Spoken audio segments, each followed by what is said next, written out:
Dzień dobry.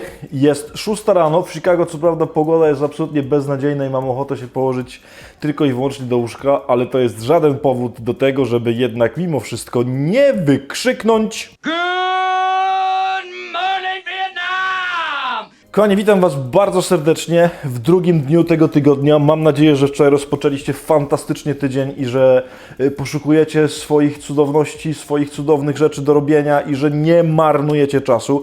Dzisiaj oczywiście pójdziemy z kolejnym krokiem i z kolejnym pobudzaniem się do tego, żeby coś było sensownego w naszym życiu. Tak jak zawsze, na początek, ja nie wiem w ogóle, czy Wy to lubicie, czy nie lubicie, w ogóle napiszcie, nie? Bo ja to tak lubię takie filmiki, co tam mam zawsze puszczę na początku. Ale jak jesteście znudzeni, to napiszcie, oczywiście to nic nie zmieni, bo i tak będę je puszczał, ale napiszcie, jeżeli to tak bez sensu. Więc dzisiaj będzie kolejny filmik, który absolutnie po prostu uwielbiam, tak jak każdy, który Wam puszczam, o chłopaszku, który został zaproszony do modlitwy. No to jest po prostu, on będzie dominikaninem chyba. Say your prayers to Jesus over.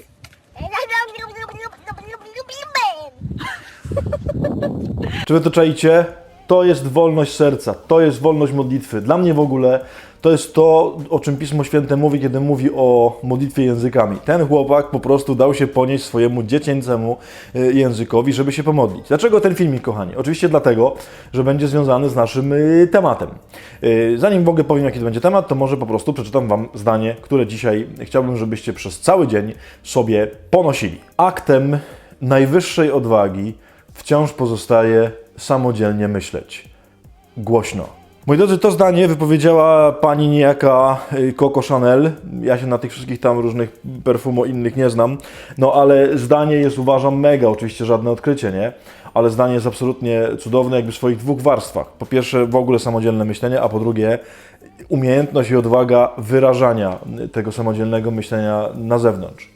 Kochani, do czego ja chciałbym Was dzisiaj zaprosić, bo to jest jasne. Chciałbym Was zaprosić do odwagi, dlatego w tym zdaniu było aktem najwyższej odwagi ciągle jest.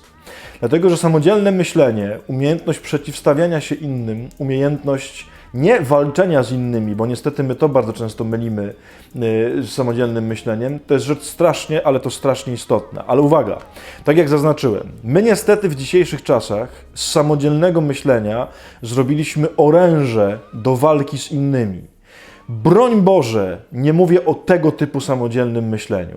Samodzielne myślenie, które czasem się uskutecznia na przykład w internecie, w komentarzach pod moimi filmami, które polega na tym, że ktoś przychodzi ze swoim zdaniem i obrzuca mnie albo innych ludzi błotem, to nie jest żadne samodzielne myślenie. To jest zwykłe chamstwo i przekonanie o tym, że jestem najmądrzejszy na świecie.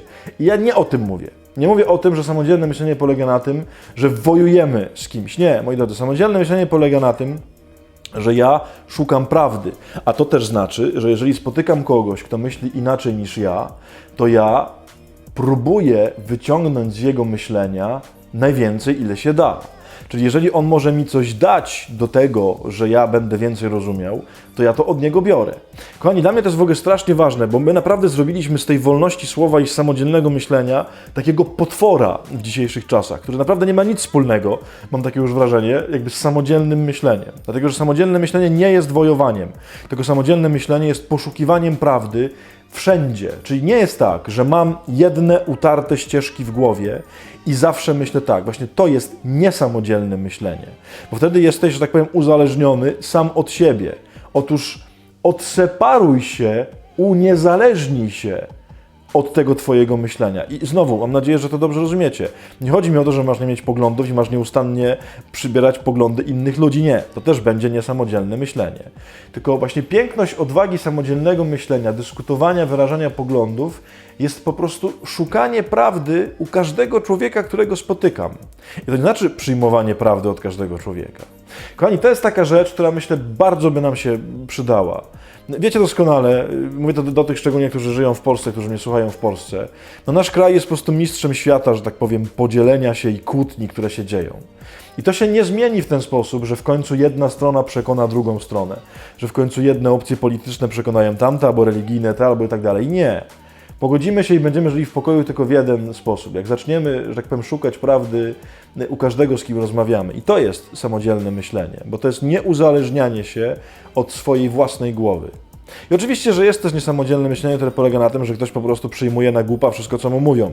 I jeżeli ktoś tak na przykład funkcjonuje, nie wiem, coś usłyszał w kościele, nie do końca się z tym zgadza, ale nie odważa się przemyśleć tego, wyrazić swojej opinii, tak, to też jest bez sensu. Tylko ja bym chciał dzisiaj nie o tym, bo mnie bardziej zależy na takim niesamodzielnym, w sensie samodzielnym myśleniu, ale samodzielnym w sensie nieuzależnionym od mojego punktu widzenia. Nie wiem, czy dobrze rozumiecie to, co wam mówię, bo już strasznie długo mówię i trochę się pewnie plątam, ale mam nadzieję, że rozumiecie. Otóż bądźcie gotowi na to, że prawda jest w każdym człowieku, którego spotykacie. Nie oczywiście cała i nie wszystko, co on przynosi ze sobą, ale wszędzie są jakieś szczątki, są jakieś elementy, są czasem wielkie nurty, a czasem tylko małe strumyczki prawdy. Człowiek mądry, człowiek myślący, człowiek odważny nie boi się wziąć również od tych, z którymi się nie zgadza.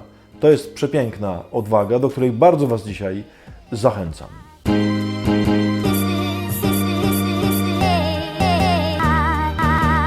Kurczę, mogłoby już przestać padać. Chociaż w sumie nie musi, bo wyjeżdżam stąd już zaraz. Jadę do miejsca, gdzie będzie ciepło. Więc życzę wam, żeby u was też było ciepło. Nie wiem, czy w Polsce teraz jest ciepło. Mam nadzieję, że macie ciepło.